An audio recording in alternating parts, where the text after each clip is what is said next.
Good evening. I'd like to call to order the meeting of the Wilson School Board for Monday, August 19th, 2019. Can I have roll call, please? Mr. Case? Here. Mr. Ehrlich? Here. Mr. Hart? Here. Mr. Hopp? Here. Dr. Kennedy? Here. Mrs. Cocker? Here. Mr. Martin? Here. Mr. Negrini? Here. Mr. Wolf? Here. 9 present, 0 absent. Thank you. I ask you to all please rise for the pledge to the flag.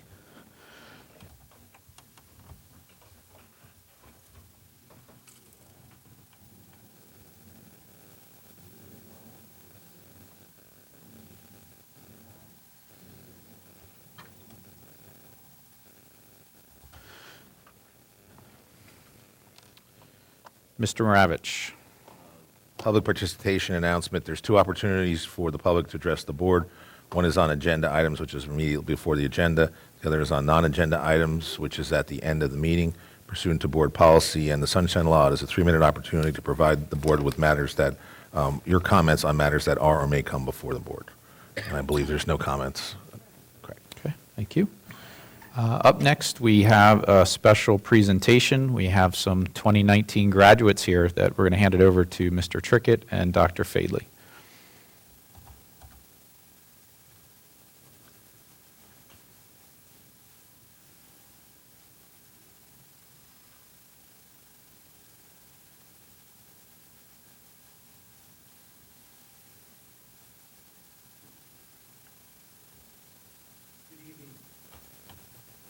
Wilson School Board and family and guests. I am proud to be with you today to recommend 3 additional students as graduates of the Wilson High School class of 2019. Moises, Miguel, and Romel have dedicated themselves this summer and have persevered to earn a Wilson High School diploma. I can attest that they have successfully completed all graduation requirements set forth by the Pennsylvania Department of Education and by the Wilson School Board of Directors. The Wilson School District staff would like to congratulate you and wish you happiness and success in the next stage of your lives. Dr. Fadley, I have the distinct honor of presenting Moises Acevedo, Miguel Blanco, and Romel Dominguez as members of the Wilson High School class of 2019.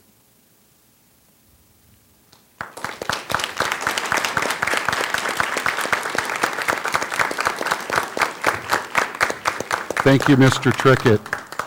By the power bestowed upon me by the Commonwealth of Pennsylvania and the Pennsylvania Department of Education, I now pronounce you graduates of the Wilson High School class of 2019. Congratulations.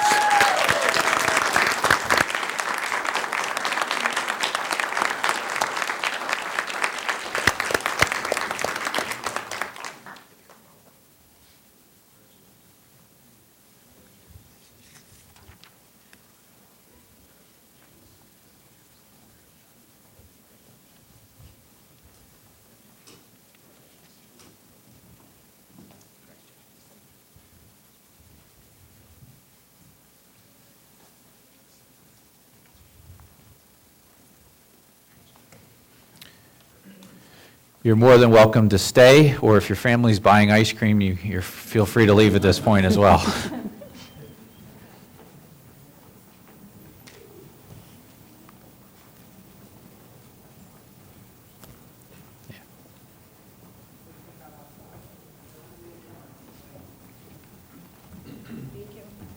Thank you.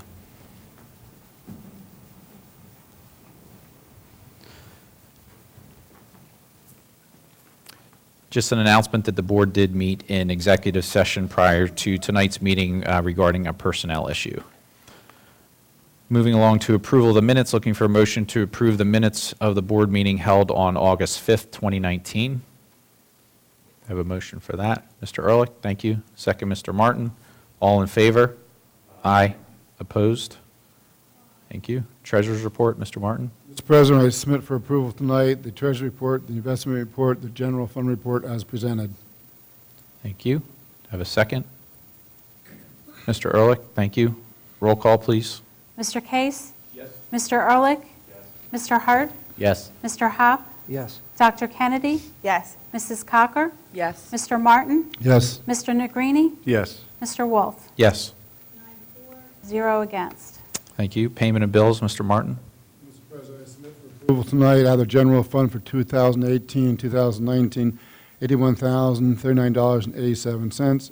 Out of the general fund for 2019, 2020, $1,922,578.98. Out of the capital reserve account, $37,993.28. And out of the 217B construction fund, $402,208.65. Thank you. Do I have a second? Mr. Negrini, thank you. Roll call, please.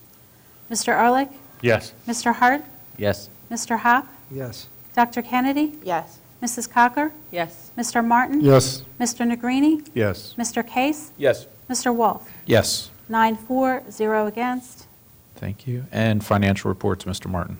Mr. President, I submit for July the cafeteria report, the child care report, and Southern Middle Schools activity account, Wilson West Middle School activity account, and the senior high activity account. Thank you. Do I have a second? Mr. Ehrlich, thank you. Roll call, please. Mr. Hart? Yes. Mr. Hop? Yes. Dr. Kennedy? Yes. Mrs. Cocker? Yes. Mr. Martin? Yes. Mr. Negrini? Yes. Mr. Case? Yes. Mr. Ehrlich? Yes. Mr. Wolf? Yes. 9-4, 0 against. Thank you. Superintendent's report, Dr. Faley. Thank you, President Wolf. Included in the superintendent's report this evening are personnel and program recommendations for your consideration. Thank you. So looking for a motion for 6-1 through 6-7. Mr. Hart, thank you. Second, Mr. Negrini. Roll call, please. Oh, I'm sorry, Dr. Kennedy. Yep. I'm sorry for bringing this up. But I'm going to vote no because there's a person on here that's getting awarded a master's degree for getting a master's degree, an undergraduate degree, and a certification all online. In our collective bargaining agreement, we don't allow our teachers to get their master's degrees anymore online. So I'm not sure why we're going to let a brand new teacher have their master's degree from an online university. So this person has never been to a brick and mortar school and is now getting hired at our school. And I know, being a college professor, that I think that you need to at least be with other people when you're you can't just sit behind a computer and get a teaching degree. That's nearly impossible. I can't imagine that that's a very rigorous college program. Is this true? It is an online school. The bachelor's and the master's were online schools, but they do have accreditations. They have 7 accreditations. The one they don't have is Middle States, but you don't need that to get a certification in the other areas. So it is a very well accredited online college, yes. My question to that would be, for that particular online college, do we allow our teachers to enroll and be compensated for their classes, should they take classes for that online college? Yes. I can speak to the collective bargaining agreement. There are actually 2 different areas of the collective bargaining agreement that we're discussing. The first is Article 24, which deals with teachers and their professional development. The collective bargaining agreement does give the superintendent authorization to take each individual teacher request for professional learning into account. So there would be an investigation into the particular courses that the teachers are asking to take, whether they're online or brick and mortar. There are a number of institutions that have moved toward online professional learning. There are some very good, high-quality programs that are out there. So that's the first issue. It has to do with professional development. The issue in reference to the university that is being questioned has to do with whether or not our collective bargaining agreement mentions where we would accept degrees from, which it does not. The collective bargaining agreement does not reference that. So that would be an issue that we would have to memorialize in the collective bargaining agreement should the board choose to delineate where we were to accept master's degrees from.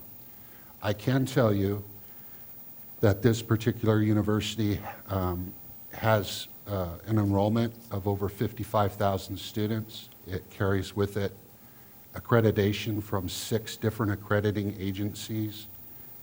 They do offer online programs. They award degrees in the bachelor area, master's area, and the doctorate degree as well, in a variety of different degrees, ranging from education to nursing to business administration. So, but our collective bargaining agreement is silent on that issue, and these degrees are accepted by the Pennsylvania Department of Education, and this particular university is accredited. And she wouldn't have received her certification if the Department of Education wouldn't have felt that would have been a worthy program, so Yeah, there's a lot of things they accept that they shouldn't. it is what it is. It's the Pennsylvania Department of Education, so. And I assume this individual has gone through a rigorous interview process, so not only has, at least on paper, the qualifications, but also undergone more than one interview process? Yes, the individual that is on the agenda has been through our interview process like any other applicant that we would recommend to this board. The administration feels comfortable that this person is highly qualified. But we are not obligated to give this person a starting at a master's, which is $14,000 more than they would start at a bachelor's. I guess the question is, does this change the landscape for any existing teacher that is here? Well, if you're an or- Well, I existing think- teacher and you were hired so many years ago, this was not a practice. So this person's coming in with a master's when there's people sitting there that came in with many credits and always were started at B+1. Or there's people sitting there with a master's who were turned down and weren't allowed to do their master's work at a similar university, and there's a reason for that. So if I were a teacher and I sat down next to this new teacher, I would not be happy. But isn't one of the issues, sorry, Jay. Go ahead. Isn't the difference in the collective bargaining, this person paid for this education on their own. Existing teachers, we're paying for that. So I think that's a difference that's got to be recognized, is they're asking for us to pay that as opposed to this candidate who paid for that education on their own. Again, I would go to, if we're going to, as an organization, start to decide which universities we accept master's or bachelor's or doctoral programs from, that should be an item that we sit down with our collective bargaining during that process and have those conversations so that both sides can weigh their information, bring the data to the table. But as an accrediting institution, the board is not an accrediting institution. That's why the universities go through processes, they go through steps and procedures. And according to multiple accrediting organizations, they have determined that this particular university meets the rigor and requirements to receive that accreditation. Again, if we want to have that conversation moving forward, we certainly can, but I don't think we want to get into a situation as a district where we're determining which university we will accept degrees from at this point. Because I do think we would open ourselves up to grievance procedures that I don't think we could support. It's Article 7, it's a different article. I understand your analogy, which is not a bad analogy. It's just that the CBA doesn't doesn't say you can then borrow from that other section to say that what you do to the teachers that are currently here, you could apply the same standard to the teachers that are coming in. And then when you look at the schedule, which is, I think, technically Schedule 1, but it's too small to even read, to the CBA, it has that it doesn't decipher as to when the person's coming in, where they're getting their degree or any approval by either the superintendent's office or this board. I mean, what you could end up doing is simply not hiring the person in the first place, I guess, if you don't want to pay them that salary, and I'm sure that happens throughout other districts, but.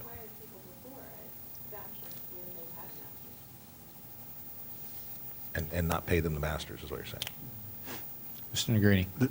And not to say that, some of these points don't warrant further conversation, but to your point, Dr. Kennedy, about looking backwards with others that either did or did not start at, your bachelor's or your master's, again, you're talking about collectively different boards, different superintendents, certainly different philosophies, and perhaps even different teachers that are either much more difficult to find in terms of the subject matter, or where there was a larger abundance of that particular area that needed to be filled at the time. So what we really need to, I think, focus upon is for this particular individual, and what is before us here, obviously, is a position of change in status. I believe that's what is listed under this particular point that you bring up. So to that extent, because there, I think, has been fair discussion on this, and there is a number of employees here that, depending upon the overall vote of this board, will dictate some financial compensation differences, that we should, at this point, either move to vote on this particular individual separately, and I'll leave that up to you, Dr. Kennedy, or we move forward on a yes or a no vote of all of the recommendations that Dr. Fadley has put forth. I just want to say one thing to Mr. Ehrlich's point. We aren't paying for their graduate work, but we are going to pay more money than we have to by hiring this person. So in a way, we are still paying for this person extra. And I understand that probably no one else in this room can even imagine where I'm coming from with this, but knowing what I know and knowing how college works and knowing the large difference between programs and having gone through CAPE and knowing what it takes for an accreditation, I can tell you that I would not want this person to be my child's teacher. Maybe. What I'm telling you is it's a very unfair thing to give a person who has that kind of credential so much. Not just a master's, but a master's plus 18, or plus a year, I just think it's a little overkill. I mean, I'm not qualified to opine on anything but regarding this issue, but I do think that we're traveling down a road that's dangerous. I have been around long enough to know that there are many brick and mortar programs in this Commonwealth that award master's degrees to teachers that I will go on record saying aren't very challenging, to say the least. And just because there's a building involved and doesn't necessarily mean that it's more valid than another. I know you're not suggesting that. So all I can do is go based on the recommendation from the superintendent, the HR committee, and the collective bargaining agreement, in fact, does not say that it wouldn't be awarded to current teachers. It says it's really up to the superintendent, which I think is relevant on a case-by-case basis. So I would support hiring the teacher with this. And further, at discretion of the superintendent at the time of hiring, I believe it states in there. So opening the door for back, I don't know that it would. That would have something that would have to be looked into. So. Dr. Kennedy, would you like to move to have hers separated? It's your call. You can make the motion and see if you get a second. And No, I don't think we need to on that. okay. Any further discussion? All right, we have a first and second, so we need a roll call. Mr. Hop? Yes. Dr. Kennedy? No. Mrs. Cocker? Yes. Mr. Martin? Yes. Mr. Negrini? Yes. Mr. Case? Yes. Mr. Ehrlich? Yes. Mr. Hart? Yes. Mr. Wolf? Yes. That's 8 for, 1 against. Thank you. Moving on to HR, looking for a motion to authorize the superintendent to make employment commitments to qualified applicants as presented. 7.2, looking for a motion to approve a stipend of $1,000 payable to Mrs. Beth Yiser for mentorship of Jennifer Joyner, new elementary principal, and also request approval of Dr. Faley to mentor Dr. Daniel Weber, new high school principal. Dr. Faley waives the established stipend for this mentorship. 7.3, looking for a motion to grant authorization to hire a new teacher of the visually impaired orientation and mobility teacher, which is a new position, to be in compliance with federal law. And 7.4, looking for a motion to approve the 3 new job descriptions as attached for professional learning coordinator and supervisor of curriculum K through 8 and supervisor of curriculum 6 through 12. I have a motion for 7.1 through 7.4. Mr. Hart, thank you. Second. Mr. Ehrlich, thank you. One question, Dr. Faley, just because it kind of struck me, can you discuss, the overlap there and how that would work logistically? Are they coordinating in those cases? It seemed like from the job description, the overlap of the 6, 7, 8, basically. Certainly. One of the identified areas for improvement is our transition years, and it has become it's become very evident that we need to do some additional work in this area to prepare our students as they transition from one level to another. In addition, it increases the conversation between secondary and elementary, but also in those critical years where our students are changing rapidly, 6th, 7th, and 8th grade. It gives us an opportunity to have some more deep and rich conversations about what might be best for our students moving forward. But it also creates an environment where these 2 individuals are working together and not separate because there is that overlap. Great. That's what I expected to hear, and I was hoping you would say that, so thank you. I think it's fabulous.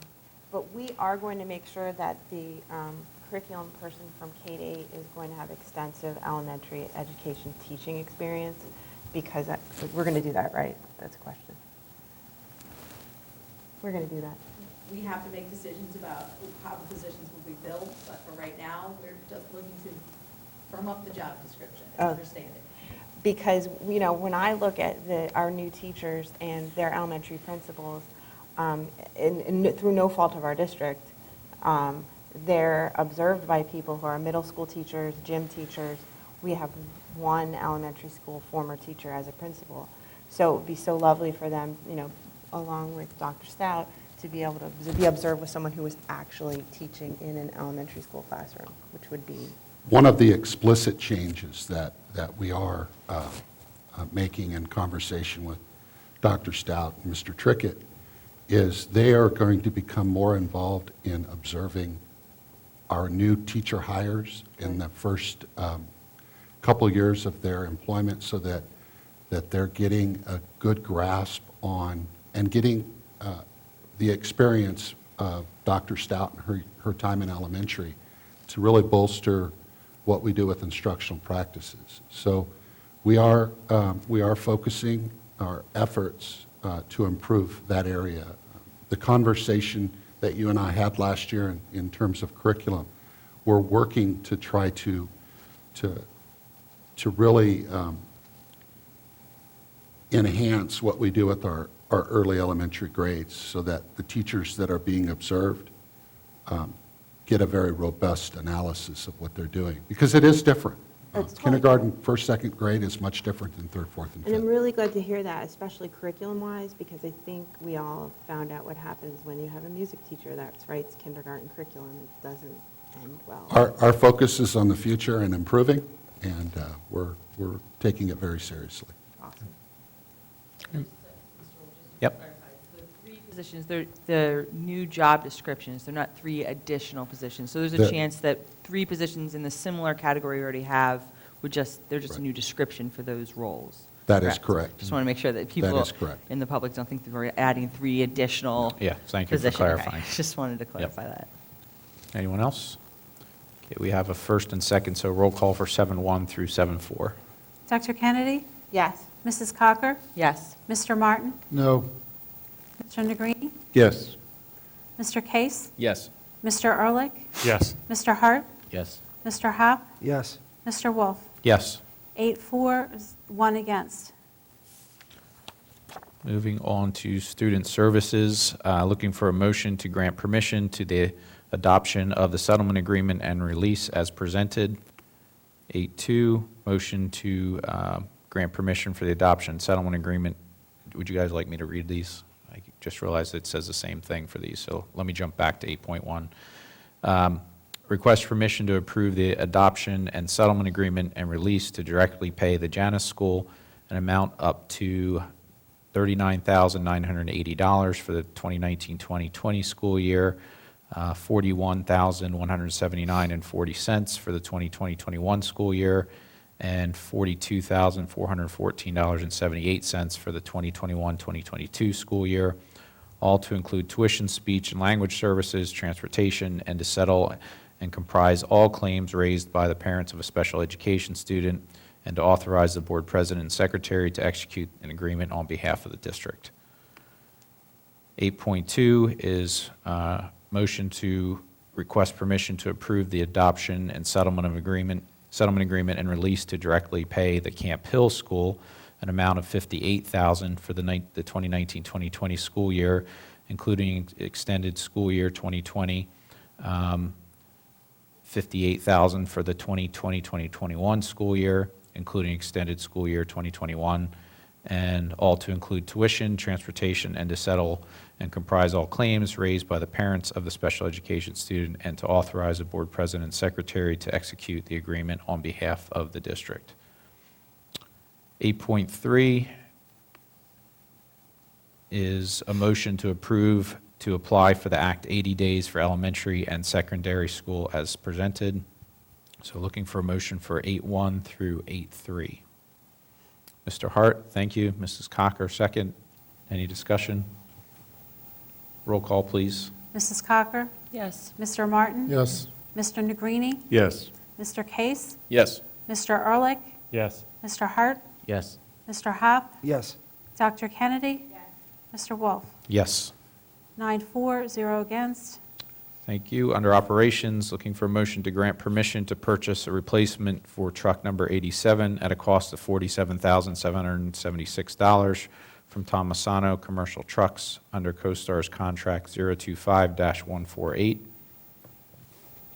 And 9.2, looking for a motion to grant permission to accept the legals for the PP&L agreement as attached pending final solicitor review. I have a motion for 9.1 and 9.2. Mr. Negrini first, Mr. Case second. Thank you. Any discussion? Roll call, please. Mr. Martin? Yes. Mr. Negrini? Yes. Mr. Case? Yes. Mr. Ehrlich? Yes. Mr. Hart? Yes. Mr. Hop? Yes. Dr. Kennedy? Yes. Mrs. Cocker? Yes. Mr. Wolf? Yes. 9-4, 0 against. Thank you. Under Finance, 10.1, looking for a motion to request approval of the IDA-B agreement with the BCIU in the amount of $949,070.39 to be used for special education costs in the 2019-2020 fiscal year. And 10.2, looking for a motion to approve the budget transfers dated June 30th, 2019 as presented. Do I have a motion for 10.1 and 10.2? Mr. Ehrlich, thank you. Second, Mr. Martin. Any discussion? Nice to see an agreement coming back on this one, contract coming back this direction.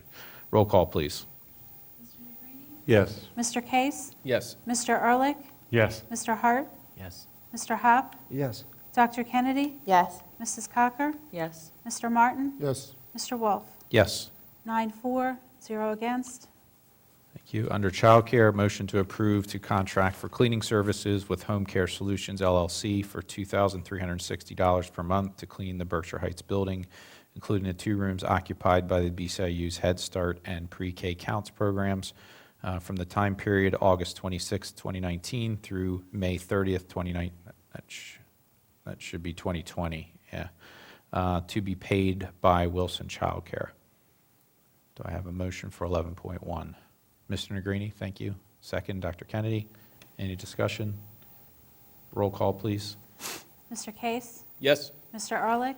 Yes. Mr. Hart? Yes. Mr. Hop? Yes. Dr. Kennedy? Mrs. Cocker? Yes. Mr. Martin? Yes. Mr. Negrini? Mr. Wolf? Yes. 9-4, 0 against.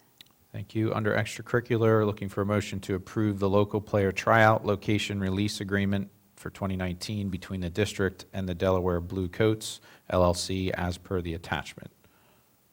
I have a motion for 12.1. Mr. Hop, thank you. Second. Mr. Martin, thank you. Any discussion? Roll call, please. Mr. Ehrlich? Yes. Mr. Hart? Yes. Mr. Hop? Yes. Dr. Kennedy? Yes.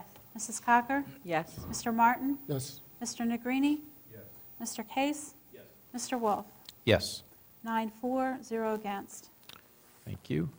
Moving on to committee reports, BCTC, Mr. Case, and then you can do Ed Foundation if you have a report for that as well. Sure. For the BCTC, there is no report. We have not met since our last board meeting. The next meeting is August 28th at the East Campus. And for the WEF, just some good news from the WEF. It's almost time for a new school year, and the WEF is getting into full swing again, which is great news. There's a couple of dates that are coming up. Friday, September 20th, 2019, at 7:30 in the morning is the next meeting at the admin building. And also, there's a save the date. You'll start to see the save the date for the 2019 WEF Bash event. It'll be held on Saturday, November 23rd at the Berkshire Country Club. And this year we'll be honoring Mr. John Doc Moyer as our 2019 Legacy Award winner. And tickets will be on sale. You'll start seeing them September 1st. So more details are going to follow, and they are on the website as well. So look for that. Also, something new that the WEF is going to be doing, they'll be sending out a foundation newsletter quarterly. So this is new. Since the WEF only meets every other month, it'll be distributed the months between the 2 meetings, and or in between their meetings. This way, all board members and community members will be up to speed on events, things the WEF is participating in, and the outcomes of the projects and programs that the foundation supports. So the WEF will work to include something that ties into each part of the Ed Foundation mission, which is student experiences, teaching excellence, and community engagement. This distribution will be shared with the entire district to help get the word out about all the great things that the foundation is doing. Great. That's about it. Welcome Thank you. back, everyone. Thank you.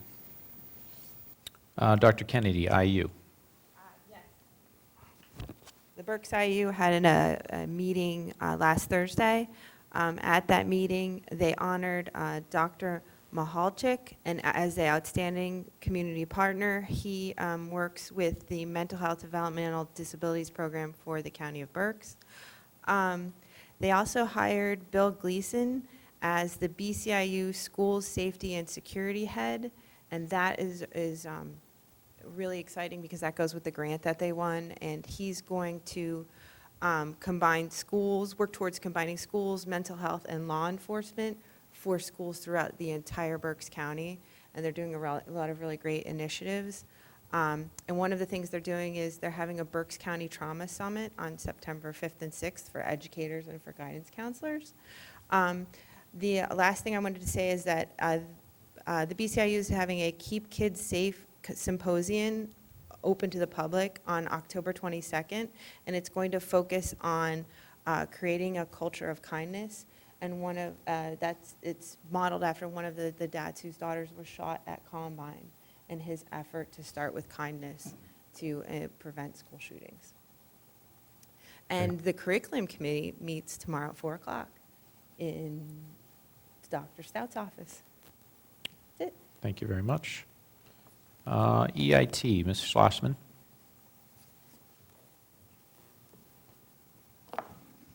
Good evening. The last quarterly meeting of Berks EIT was held on June 27th, and we reviewed the distributions of taxes to the municipalities and school districts. Berks EIT is on a calendar year basis, so we looked at the cumulative net distribution through April, which was $45.6 million, which was $1.3 million over the same period last year, which is great, which represents a 2.88% increase over last year. So that's good news for the schools and municipalities. The Act 511 tax was collected of $4.3 million for the 4 months cumulative versus the prior year, a $300,000 increase or 7% increase in those taxes. So that is good news for those receiving those distributions. Other current happenings, we are currently in the transition of the executive director position at the EIT office, and I will have more to report on that at the next quarterly meeting. Also, you had heard me report about the software development project that we were working with a software company. Unfortunately, they were unable to meet the targeted deadlines and produce a product that was workable. Therefore, that's in the hands of our solicitor right now. And we have transitioned with a new vendor who actually developed the software for the Lancaster EIT Bureau. So we're looking forward to working with that individual who we believe can actually meet the targeted deadline, and we can use that new software very soon. Our next quarterly meeting will be in September. Thank you. Great, thank you. Under extracurricular, not a lot to report other than, as a reminder, our fall activities started last Monday, the 12th. I met with Mr. Kaufman and Ms. Troutman, Mr. Trickett, and Mr. Weber. We walked around and greeted all our coaches, the ones we could find anyway. And just want to point out to the board, it's really kind of neat to see how our coaches all work together to use our facilities from about 6 in the morning till probably 9 o'clock at night. They take turns. Some days, girls soccer might go early. The next day, field hockey or soccer will go early. But our facilities are being used pretty much all day long from about 6 in the morning till 9 at night with preseason. So thank you for that. That concludes extracurricular. Facilities, Mr. Negrini? Rather lengthy meeting on August the 12th. One of the topics that came up was the West Middle School projects with the fitness trail that Javius Gallen has really spearheaded over there. The number of grants that has been obtained to put together that fitness trail and the other items on there that really allows for all of our students and community to utilize that area of our campus, both for educational purposes and certainly for recreational, has been fantastic. The discussion that we were having with Javius is twofold. One being that there was a lot of work put over there, and for someone like Javius, who goes above and beyond for time that he puts in, we've been able to maintain a lot of that work over there. But what should happen years down the road when we don't have individuals such as Javius that is willing to kind of take on that burden, getting volunteers to do that, and what costs that may add to the district to keep that up was discussed. We also discussed about the grant review process, just to make sure that internal eyes are placed upon those grants, to make sure that we are complying with those grants, that we are not required in any way to pay back some of the money that has been provided to the district for some of those things. So again, I think what Javius is doing is fantastic. I did say to him that he really should put on a presentation to the board during a general meeting in the near future. I know at our meeting on August 12th, he and his wife were expecting their second child any day, and hopefully that went well. So congratulations to him. We discussed a few other items that potentially may come before the board at a later date. As you can see, these wonderful microphone pieces here has been the topic of debate for the last couple of months, as far as folks here being able to hear what is being talked about and discussed, what is being broadcast out to our community watching this live stream and on Comcast. We're really talking about 15-year-old system. We looked at possible costs to bring it up to date. The CoStar's estimate puts it at about $15,368. It would work in a 3-system zone. But again, we're holding off on that until the completion of the feasibility study, as we want to make sure that any real large structural changes, we're not spending money and then having to spend money again. But again, that's being discussed. Also, the gym sound system was also a topic that appears to be a sound system that was put in the early 90s. There has been some difficulty in hearing what is being announced over that loud system there. That is one of the few places that we're able to convene all of our students for larger assemblies. It certainly is not helpful if the kids can't really hear what's being talked about during those times. That's looking at a estimate of about $55,000 to replace that system. Again, no decisions have been made on that, just a topic of discussion. One area that we believe we're going to recommend to move forward with relatively soon is the LED signage on Van Reed Road. This really is the area that gets the most traffic around the campus. It could be utilized not only by the high school, Whitfield Elementary, but certainly other buildings throughout the district. The cost of that particular sign is about $48,000. Ms. Troutman was going to reach out to some of the HSAs to see whether or not any contributions could be made, as the HSAs also make announcements on our district communication facilities, and certainly there would be a benefit to them as well. So we're waiting to hear back from them, and that will be for further discussion in the near future. Another area that we were looking at as far as reassessments were facilities fees for non-Wilson use. Reading United had utilized our stadium for a number of games this summer. The Reading Buccaneers utilized both Mack and Gursky Stadium. We certainly want to make sure that we are maintaining our grounds. We want to make sure that we're adequately staffing those events, and we also want to make sure that we are not losing out in terms of expenditures that the district puts out to host some of those non-Wilson entities. So that number is being reassessed, and perhaps will be discussed at our next meeting to increase those rental fees. We got an update on the natatorium. It's back in use now. It was shut down for about 3 weeks to do some tile work, tile replacement. We're still working on fixing the HVAC system. I think some new tubes are going to be replaced relatively soon. But in looking at that shutdown this year of 3 weeks, we believe that next year probably about a month will be needed to finish some of the areas that need to be addressed.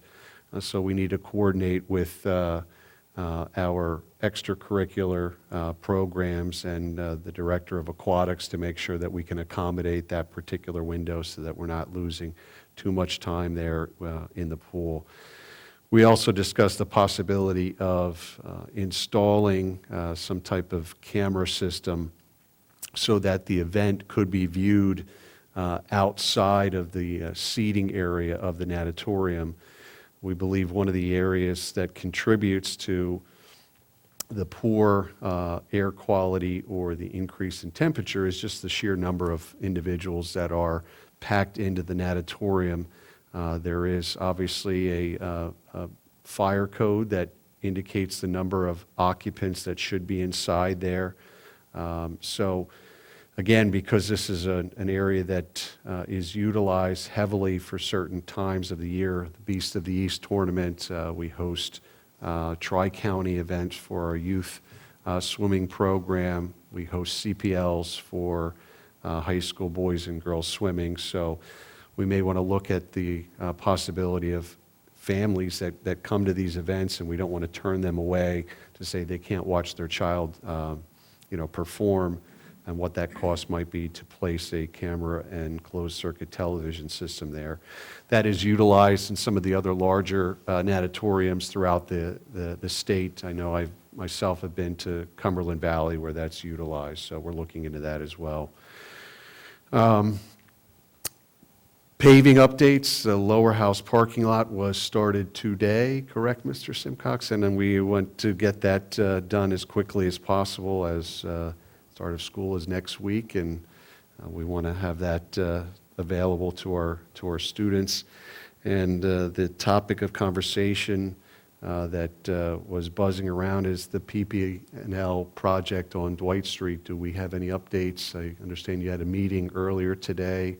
Will that be open and ready for traffic come next week? All right, so there we go. Some lighting work is being completed this week at the teacher lot at the upper house and the student lot, and after the start of school at Cornwall Terrace and Southern.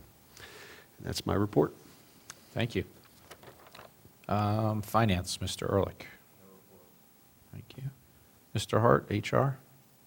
Just a lot of new hires started today, I think 33 if I'm correct, 33 new teachers. Wednesday, returning teachers come back, so just welcome back to the teachers, support staff, and buildings all look great. And good luck to the teachers, administrators, students, and just the district. So good luck. I hope you have a great year. Thank you.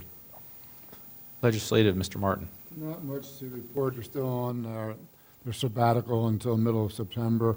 A key item, as you probably read about, is the charter schools coming up in the next session. And the governor really talks a mean talk, but he's a paper tiger. There's a lot of people against him from various cities, so we'll see what happens. Thank you. PR, Ms. Troutman. Hello, I just have a couple of items. We do have a piece of Wilson Good News to report. We want to congratulate Marjorie Romero, who's a rising 10th grader. She won the 2019 Energy Path Science Fair at DeSales University this summer, and she actually won the exact same event last summer. So we really want to congratulate her. She obviously does a great job. A couple of items under PR. Obviously, school is starting Monday, so Dr. Faley is going to be sending out a welcome back letter to district families this week through email. It'll go out on Friday, and yes, it will include information about PP&L and the roads being open, because I know that's a huge question out in the community, as well as some other information about the start of the school year. Dr. Faley also recorded a message that will be sent out through our Skylert system. That'll be sent out to all families on Sunday at 5 p.m., just as a greeting, welcome back for the school year. We are participating in a few back-to-school media stories. We participated in the What's New with Schools article, roundup article that'll appear in the Reading Eagle. I'm not sure when that'll appear in the Eagle, but I assume in the next couple of days. And then Dr. Faley is going to be riding the bus again. This is his third year riding the bus. On the first day of school, we're going to be riding a Shiloh Hills bus this year.